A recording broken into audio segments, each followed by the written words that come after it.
Hare Krishna. Let us understand Bhagavad Gita chapter by chapter, section by section. To begin with, let us offer our prayers to our spiritual master, His Divine Grace, A.C. Bhaktivedanta Swami Prabhupada, the founder Acharya of ISKCON, and to the Supreme Lord. Namo Om Vishnu Padaya Krishna Presthaya Bhutale Srimate Bhakti Vedanta Swami Nitinamine Namaste Saraswate Deve Gauravani Pracharine Nirvishesha Shunyavadi Paschatya Deshatarine Jai Shri Krishna Chaitanya Prabhu Nityananda Shri Advaita Gadadhara Shri Vasadi Gaura Bhakta Vrindam Tapta Kanchana Gaurangi Radhe Vrindavaneshwari Shabhanusute Devi Pranamami Hari Priye He Krishna Karuna Sindho Dina Bandho Jagatpate Gopesha Gopika Kanta Radha Kanta Namostute Hare Krishna Krishna Krishna Hare Hare Hare Rama Rama Rama Hare Hare Om Namo Bhagavate Vasudevaya Om Namo Bhagavate Vasudevaya Om Namo Bhagavate Vasudevaya.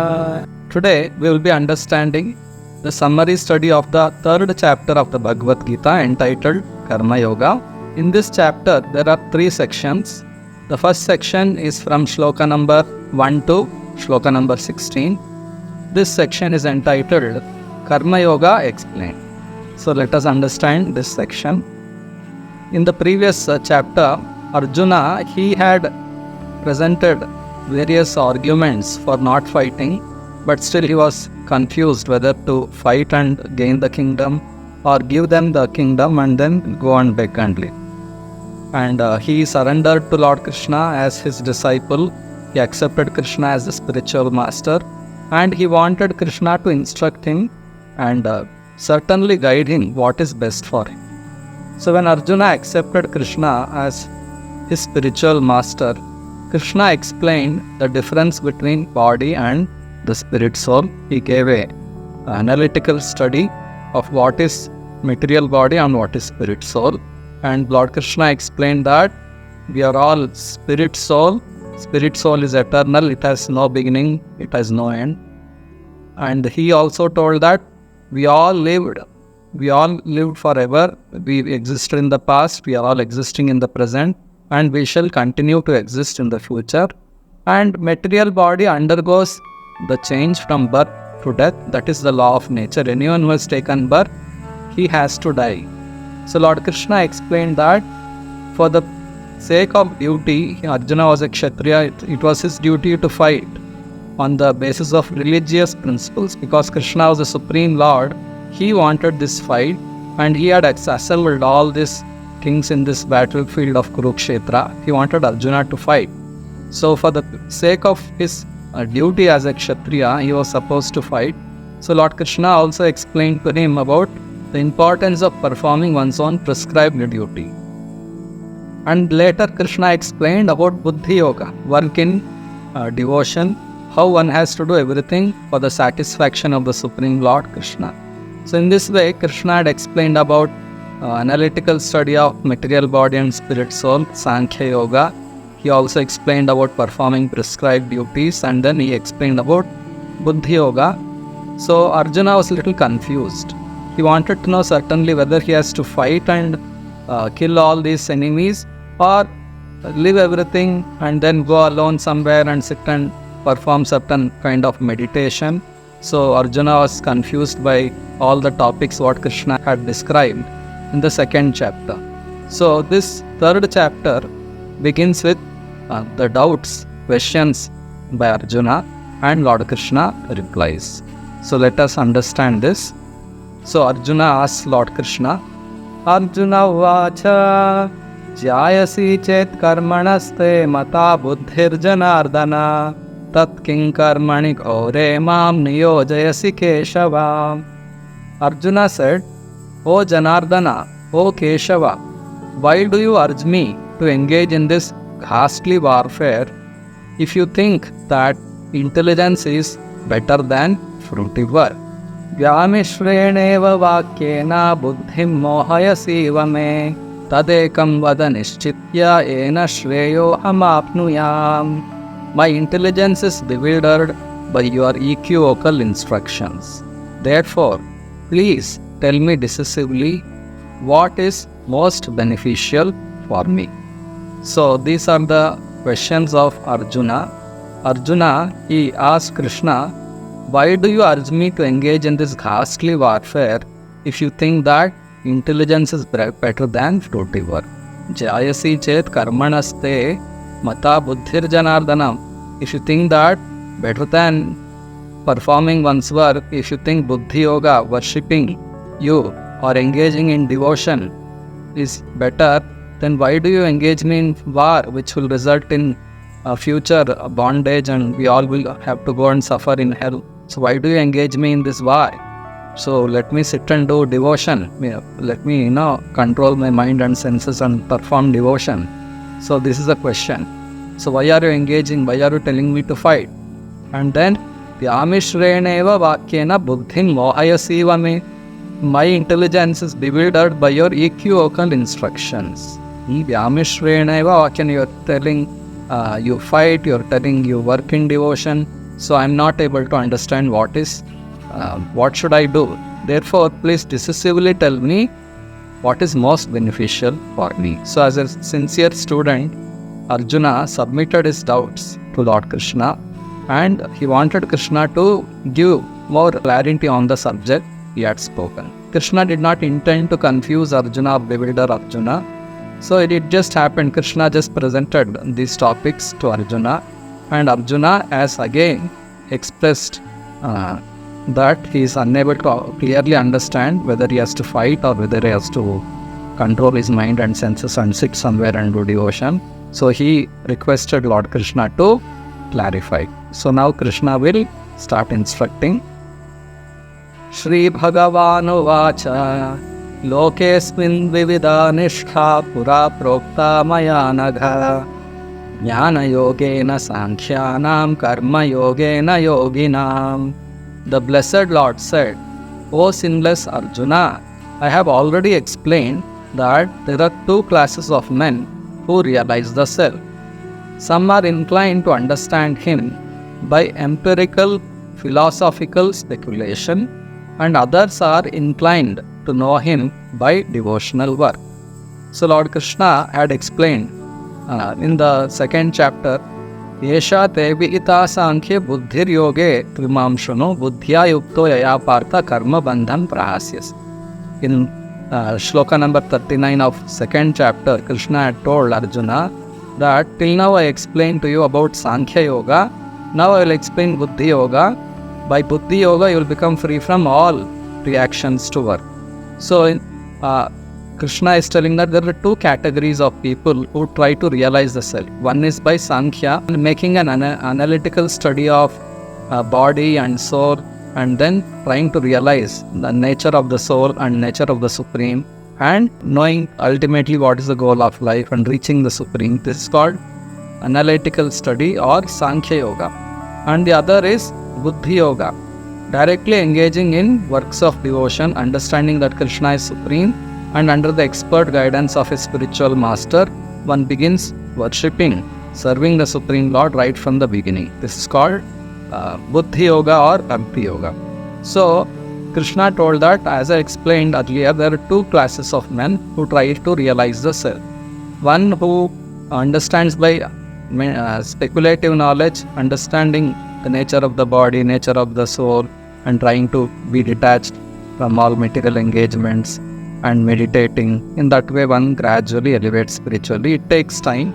And the other is Buddhi Yoga or Bhakti Yoga, serving the Supreme Lord by worshipping Him in the temple, cleansing the temple, cooking for the Lord, decorating the Lord, spreading the message of Bhakti. In that way, a devotee engages himself throughout his life under the expert guidance of a spiritual master.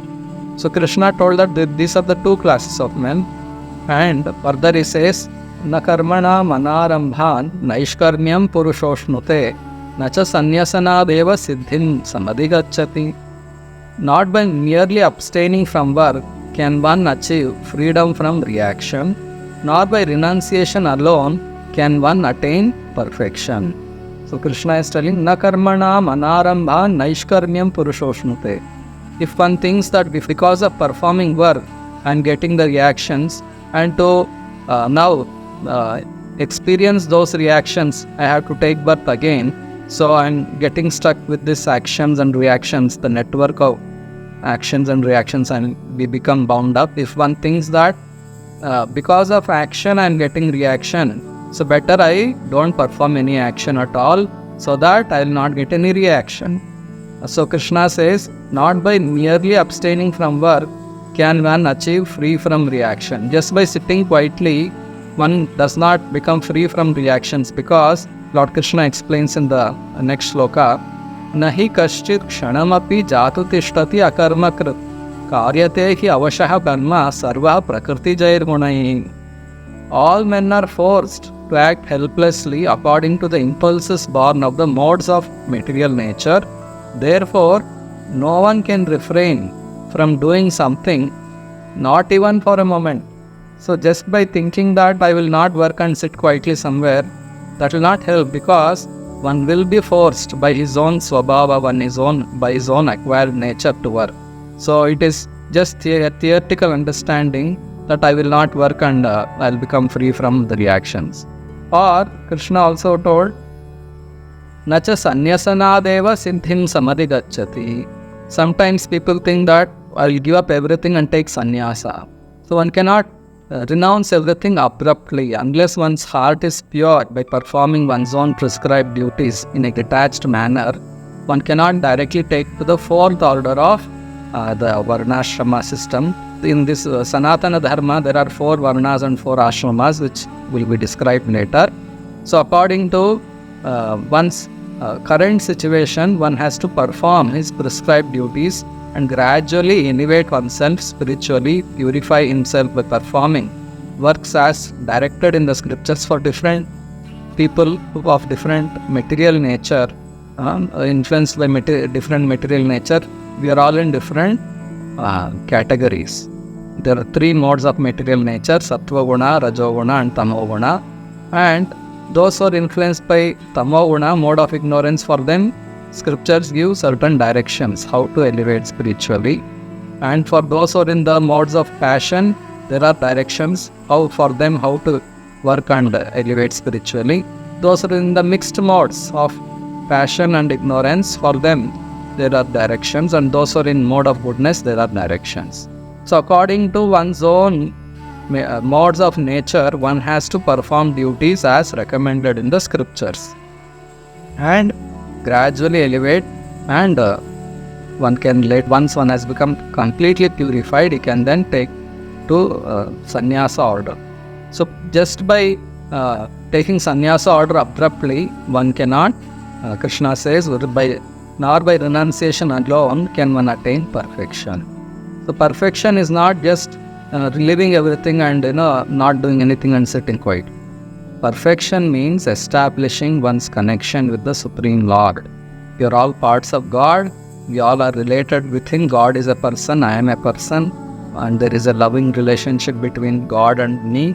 So one has to know God first, understand who is God, and also the process of knowing God under the expert guidance of a spiritual master, and gradually develop one's loving relationship with God.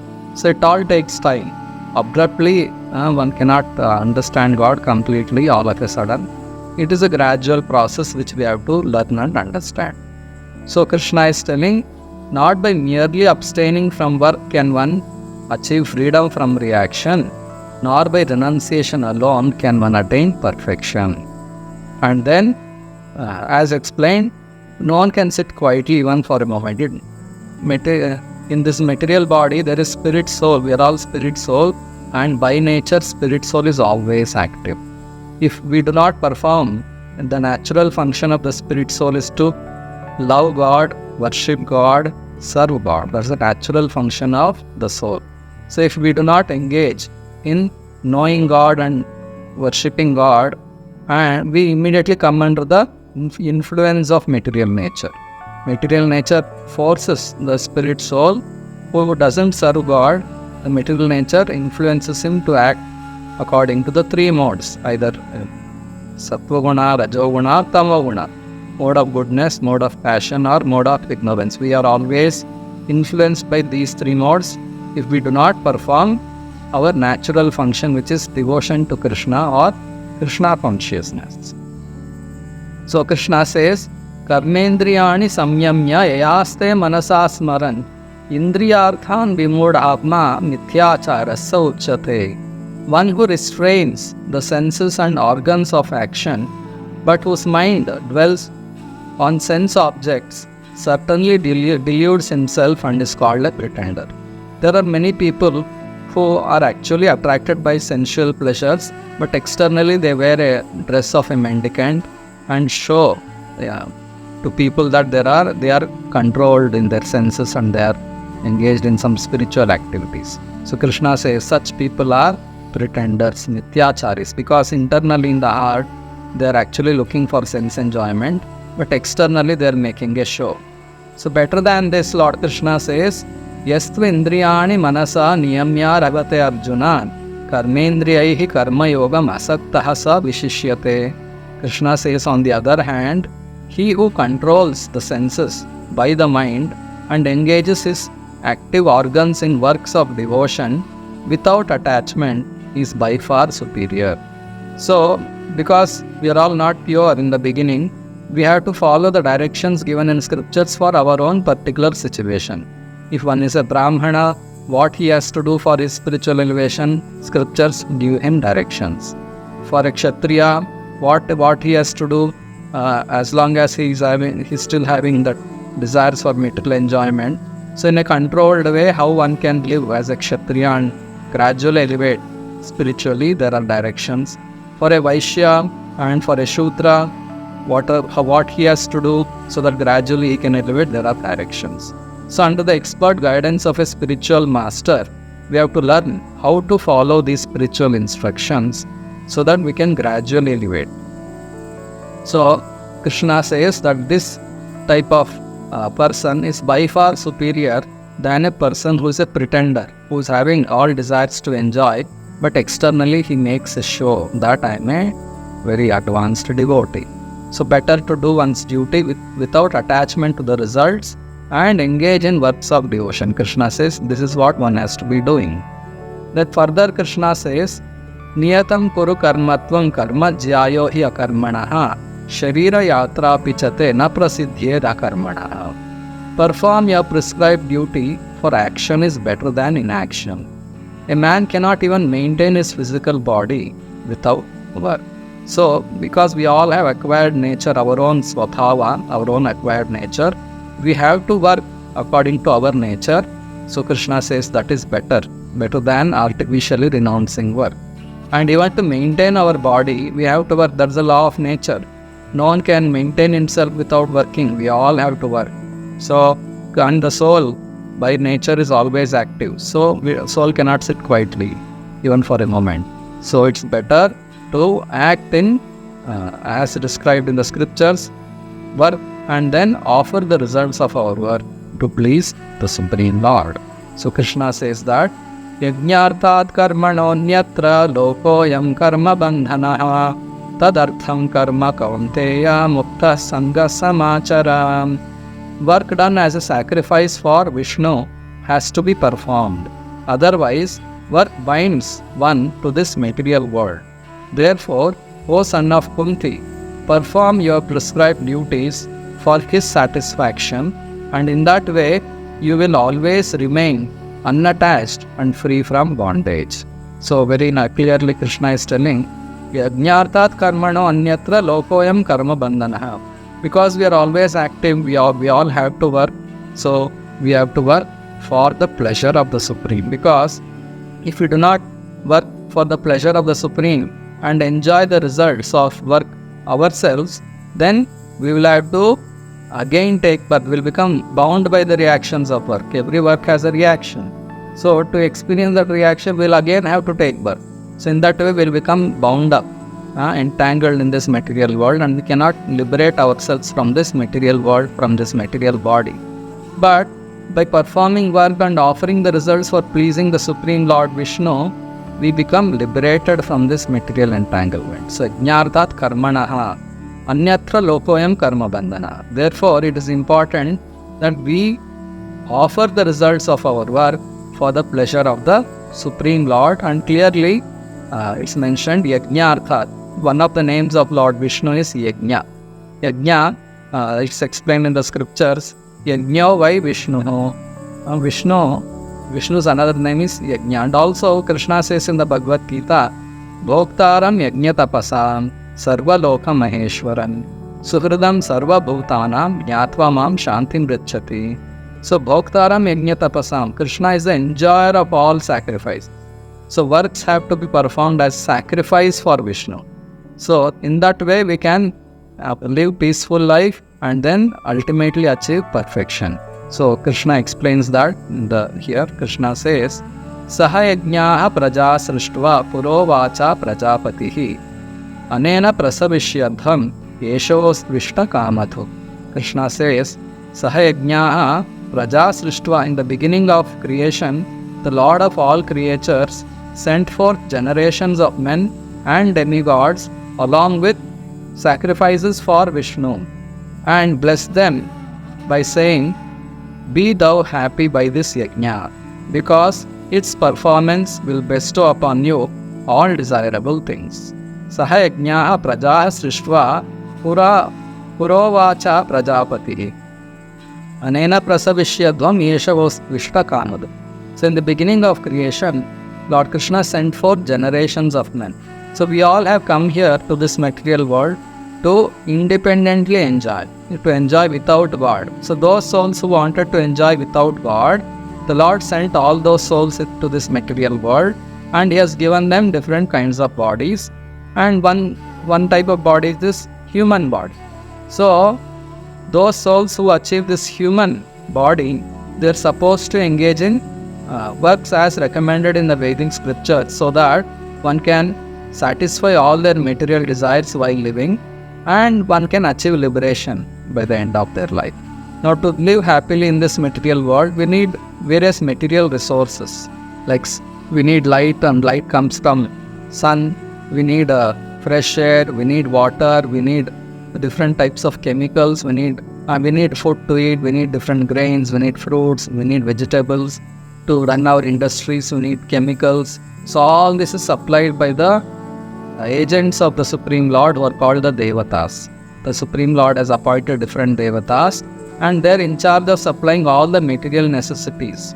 So it is our duty to please them by performing yajñas. When we please them by performing yajñas, then they will be pleased to supply all the required resources.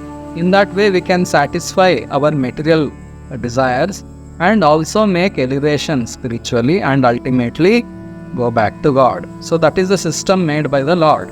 So the Lord Krishna says, Devan bhavayatanena te deva bhavayantu vaha parasparam bhavayanta shreyaha param avapsyatha.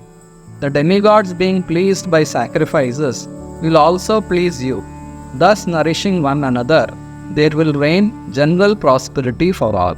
Nowadays we see that there are lots of wars, and there is so much of scarcity, people are looting, and if there is any little disturbance, we see that people, they become very angry and they fight with each other without consideration of the time, place and circumstances.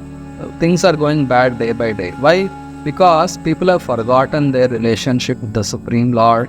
They have given up Vedic culture. They have given up pleasing the Devatas. They don't know that there are Devatas who supply resources to us.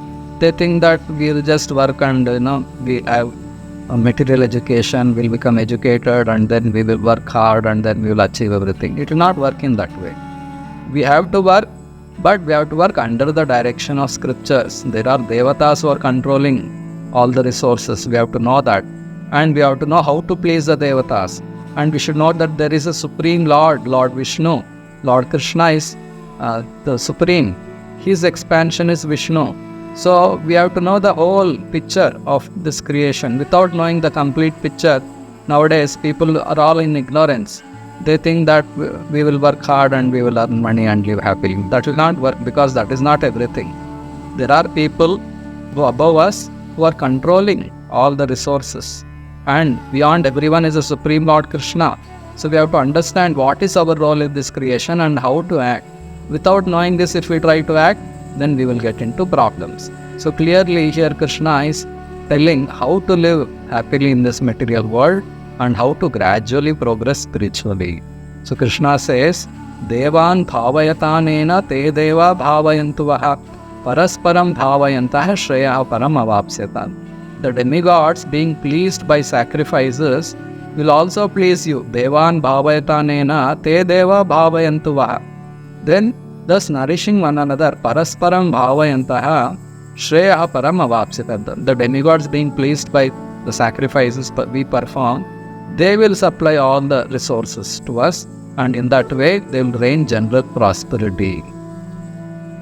Then, Ishtan bhogan ivo deva dasyante yajna bhavitaha tairdattan apradayekyo yo bhumte stena eva saha. In charge of the various necessities of life, the demigods, being satisfied by the performance of yajna, supply all necessities to man. But he who enjoys these gifts without offering them to the demigods in return is certainly a thief. So clearly Krishna is telling that we have to perform the prescribed sacrifices and please the devatas. Without pleasing the devatas, if we just enjoy the material resources, then we become thieves. In this Kali Yuga, it is very, very difficult to perform the yajnas recommended in the Vedas. So for Kali Yuga, the Supreme Lord Krishna, who appeared as Lord Chaitanya Mahaprabhu, he has recommended one simple and perfect type of yajna, which is called Sankirtana Yajna. So we all have to chant the names of Krishna, especially the Hare Krishna Mahamantra. Hare Krishna, Krishna Krishna, Hare Hare, Hare Rama, Rama Rama, Hare Hare. So we have to chant this mantra and hear this mantra attentively. So by performing this Harinama Japa and Harinama Sankirtana, so we can do it in two ways. Chanting it alone is called Japa on beads. If we chant the Hare Krishna mantra, it's called Japa Yajna. If we get together, if many people get together with the Kartal and Mridanga, if we sing the Hare Krishna mantra in a particular tune, that is called Sankirtana. So both are recommended for this age of Kali Yuga.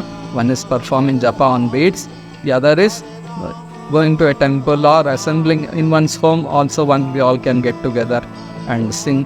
If we don't know how to sing, we can play the records sung by the devotees. It's all available on the net, the YouTube and other websites. So we can play those audio recordings and sing within the group. In this way we can perform Sankirtana Yajna. So in this way, if we every day sing this Hare Krishna Mahamantra, chant on beads, we can fulfill, we can satisfy the devatas and the Supreme Lord, and they will supply all the things necessary for our happy living here in this material world and gradually elevate spiritually. Yajnashishtashinas santo muchyante sarvakilvishai bhunjate te tvagham papa epachantyatma karanat. The devotees of the Lord are released from all kinds of sins because they eat food which is offered first for sacrifice. Others who prepare food for personal sense enjoyment verily eat only sin. So here Krishna is telling, Yajna Shishtashina Santu Muchyante Sarva Kilvishani. So when we perform yajnas, everything gets purified because everything is offered to the Supreme Lord. Yajna means offering everything to the Supreme Lord. It's called yajna. So as per the directions of the scriptures, when we perform yajnas, everything becomes sanctified, food becomes sanctified. When food is sanctified and when we eat sanctified food, our tissues in the body become sanctified, memory becomes sanctified, and we get thoughts for liberation, thoughts for following the Vedic scriptures, thought for pleasing the Supreme, those things will generate in our mind. Therefore, performing yajna and eating food, sanctified food which is offered to the Supreme Lord, which is called prasada. If we eat sanctified food, that will bring general prosperity in all, because by eating sanctified food, we become good, we get devotional thoughts, we get attraction to the Supreme Lord. So unless devotional thoughts do not arise in our mind, unless attraction to please Supreme Lord doesn't arise in our mind, we will not be able to perform devotional activities. So Krishna explains the system he has set up to live in this material world. Annad bhavanti bhutani parjanyad anna sambhavaha yajnad bhavati parjanyo yajna karma samudbhavaha. Krishna says, all living beings subsist on food grains which are produced from rain.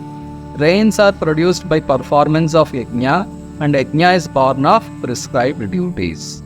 So Krishna is clearly explaining how he has set up the whole thing so that we can live happily in this material world and gradually elevate spiritually. So Krishna says all living bodies subsist on food grains. So to maintain this body, we all have to eat food. And how is food produced? Parjanya anna sambhavaha. When rains pour on this earth, then all the seeds which are sown in the fields, they start growing. And then they'll produce fruits, vegetables and grains for us to live. So how are rains produced? Rains are produced by yajna bhavati parjanyo. When we perform yajna, then the rains are produced. Yajna karma samudbhavaha. And how is yajna done? One has to do duties according to the directions given in scriptures. That is called sacrifice. Not that everyone has to do same sacrifice. In Kali Yuga, we all have to do Harinama Sankirtana. That is common for everyone.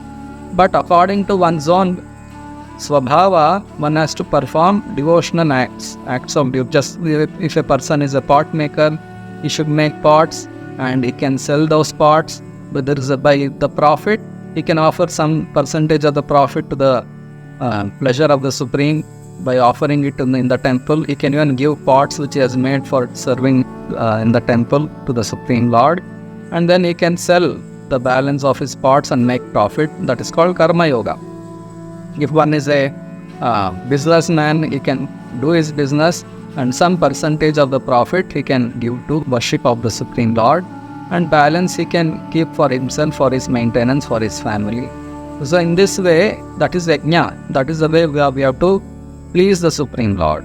So when we do that, then rains will be produced. When rains are produced sufficiently, then we can get grains and we get everything needed, and in that way we can maintain our material body. So further Krishna says, Karma brahmodbhavam viddhi brahma akshara samudbhavam tasmat sarvagatam brahma nityam yajna pratishtita. Regulated activities are prescribed in the Vedas, and the Vedas are directly manifested from the Supreme Personality of Godhead. Consequently, the all-pervading transcendence is eternally situated in acts of sacrifice. So, Karma Brahmaodbhavam Viddhi. What we have to do is given in the Vedas. Karma Brahmaodbhavam Viddhi. Brahma means Vedic instructions. And Brahma Akshara Samudbhavam. Vedas are directly manifest from the Supreme Lord. Brahma Akshara Samudbhavam. And then Tasmat Sarvagatam Brahma Nityam Yajna Pratishtitan. Therefore, the all-pervading transcendence is eternally situated in the acts of sacrifice. Because we all have to act, we have to act according to the directions given in the Vedas, and Vedas are given by the Supreme Lord Himself. So the Lord Himself is directing everyone how to act and please Him. So we have to follow those directions. And then, Evam pravartitam chakram nanu vartayati hayaha akhayur indriya aramo mogham parthasa jivati. My dear Arjuna, a man who does not follow this prescribed Vedic system of sacrifice certainly leads a life of sin, for a person delighting only in the senses lives in vain. So, clearly Krishna is telling that, Evam pravartitam chakram nanu vartayati yaha. If we do not follow this system of performing our prescribed duties, as a sacrifice for Vishnu and then living in this material world, then aghayur indriyaramam, you will have to lead a sinful life. People nowadays are performing lots of sin just for the sake of sense enjoyment. And mogham parthasa jivati, that type of life is actually a waste. It's a person delighting only in senses lives in vain, because human life is so valuable. If we follow the directions given in scriptures, we can get liberation. We can always be happy in the spiritual world. That's all. That's what we all want. We all want to be happy eternally. And to live happy eternally, we have to go to the spiritual world, which will never get destroyed. And if as long as we live in this material world, we'll always keep suffering.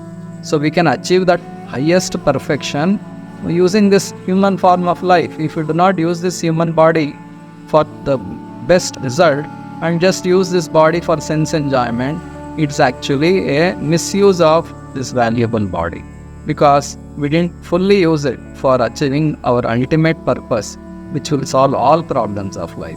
Therefore, we have to be intelligent. We have to use our body properly so that it will benefit me forever in the future. I want to live happily forever. That is the desire of everyone. So why not? We should work for it. We have to use this body. First understand what is God, who am I, what is this creation, why God created me, what is my role, how should I act, how should I not act. We all have to understand this first. Theoretical knowledge is important, and then we have to also follow that theoretical knowledge. Jnana and Vijnana, both are important. So therefore we have to read Bhagavad Gita as it is written by Srila Prabhupada very clearly. Srila Prabhupada has explained all these things in the Bhagavad Gita and the purports. So read these books carefully and understand these instructions of Bhagavad Gita under the guidance of the devotees who are practicing Krishna consciousness, and hear lectures of Prabhupada, hear lectures of the devotees. They're all available now on the internet, on the YouTube. We can take the advantage of all these resources given by the Supreme Lord and elevate ourselves spiritually for our own benefit, for our own pleasure. So we will stop here. We will understand the next two sections in the upcoming videos. Hare Krishna.